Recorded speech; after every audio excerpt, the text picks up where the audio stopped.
Storybook Moments. Children's Storybook Read-Alouds. Please give this video a like if you enjoy it. And don't forget to subscribe for new stories. Thank you.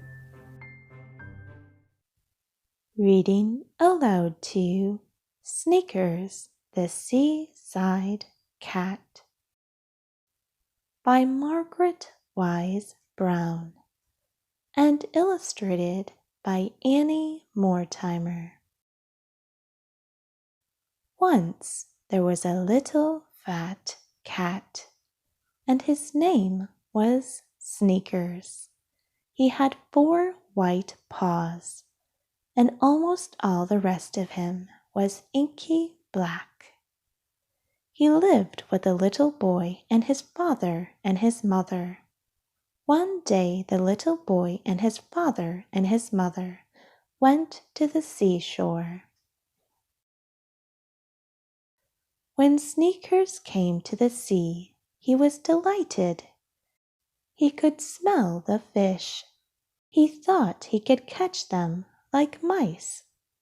But when he dipped his careful little white paw into the blue sea, the water was wet, and it was cold.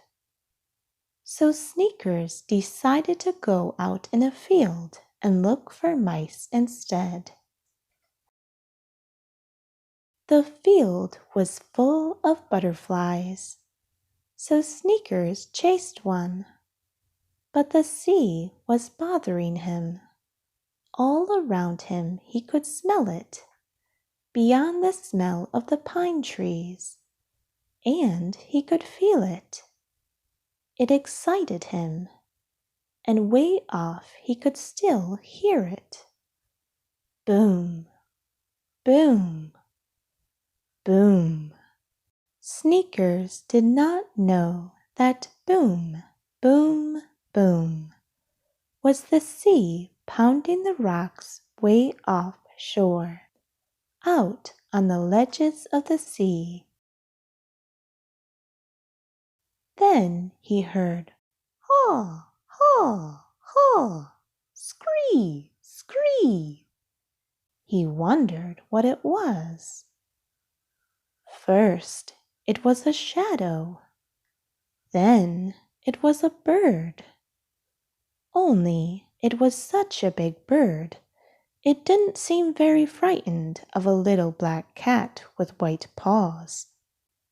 Sneakers didn't like to think about birds, who were not afraid of cats. So he went for a walk on the beach.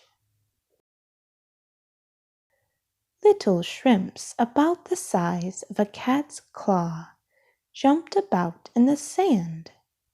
Sneakers ruffled up his fur and lifted his feet higher as he walked along. Pounce! He nearly caught a sand shrimp. But sand shrimps were jumping all the time, and they were too little to bother with anyway. Then, ahead, on the yellow sand, Sneakers saw something. It was yellow and pink on the inside. Sneakers had never seen anything that shape before. Then he crept up to it and peeked in. There was nothing in it. He put his head down to it and listened. There was a roar like the ocean's roar in it. But there was nothing in the shell. So he lifted up his paws and he walked along the beach some more. He saw a big flat thing with long bent legs. Sneakers could see the 2 black shiny eyes sticking out of its head.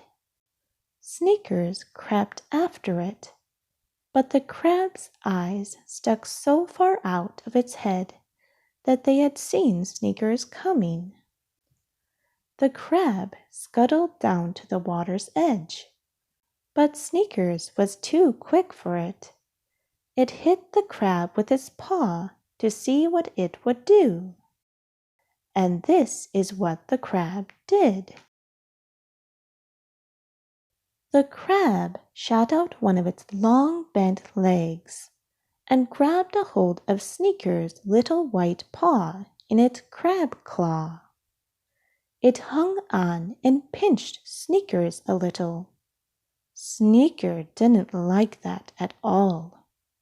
He snatched his paw back so fast that the crab fell off.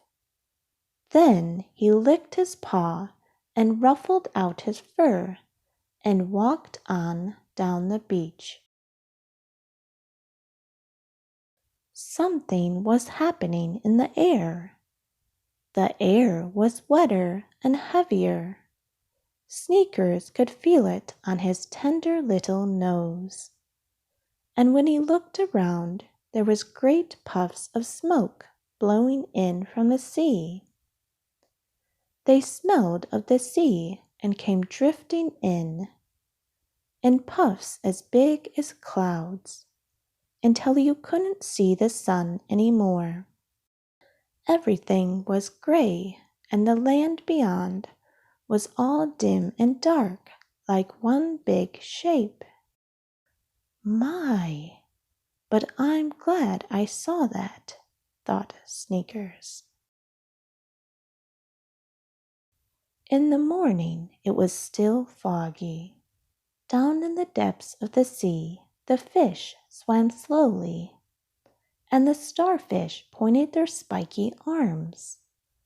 Lobsters crawled into lobster pots, and sea urchins clung to the rocks. Then the sun came out of the gray and drove the fog away. It was low tide, and all around was seaweed. Then Sneakers heard a little sound. It was like creaky breathing. It was the seaweed popping. My, I'm glad I heard that, said Sneakers. And he sat and warmed himself in the sunlight and watched the light on the waves. The next day, Sneakers and his family left the seashore. All the way home in the car, Sneakers thought soft little cat thoughts about the sea. Deep in the fog, a sea-slung gong sleepily rocks to its ding, dong, dong. Hark to the sound of the sea-slung gong. Ding, dong, dong, ding, dong, dong. The end. I hope you enjoyed this book. For more books read aloud, please don't forget to subscribe. Thank you and have a lovely day.